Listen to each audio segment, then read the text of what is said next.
araw na aalala ko tuloy ang isang magandang istorya, ang kwento ng isang tao na tinawag na Miseya. Akala ng ilang kapag sila ay walang boyfriend, malungkot ang Pasko kapag sila ay walang girlfriend. Kaya dapat malaman ng lahat ng kabataan, kung si Kristo'y nasa puso mo'y pag-asa ka ng bayan. Kailangan ng baliin mga maling pananaw, sa pag-ibig ni Jesus dapat na tayong tumanaw. Mga bata ay turuan na wag umasa kay Santa, ang Pasko ay nakasentro lamang dapat sa Miseya. Hindi usapan kung ikaw ay may bagong damit, maging kontento kung ang suot mo ay luma at gamit, kasi ang tunay na kahulugan kaya pinagdiriwang na maalala mo ang Diyos sa'yo hindi nagkulang.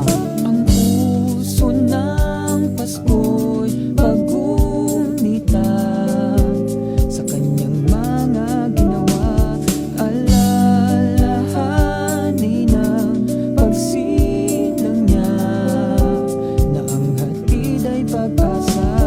Ang puso ng Pasko'y pag-unita sa kanyang mga ginawa, alalahanin ang pagsilang niya na ang hatid ay pag-asa. Pagdiriwang ng Pasko'y para sa bata, na gaya ng isang laro tulad ng tumbalata. Yan ang paniniwala ng ilan dito sa atin, kaya ang misyon natin ang totoo'y palaganapin. Isang bata na ipinanganak lamang sa sabsaban, lumaking pinangaral sa tao ang katotohanan. Ngayon na lamang ang pag-ibig ng Diyos sa sanlibutan, gumawa ng paraan para sa katutusan ng ating mga kasalanan. Na parusa'y kamatayan, ngunit kaligtasan kung ating sasampalatayan. Ang si Jesus ay namatay upang tayo sagipin. Sobrang hirap na naranasan, kinayan tiisin, na ito ang dahilan kung bakit siya ay sinilang. Ang mamatay sa iyong lugar upang ikay ibilang na isang anak ng may lalang, ligtas ang kalagayan. Pasalamatan mo ang Diyos, di sa sa'yo nagkulang.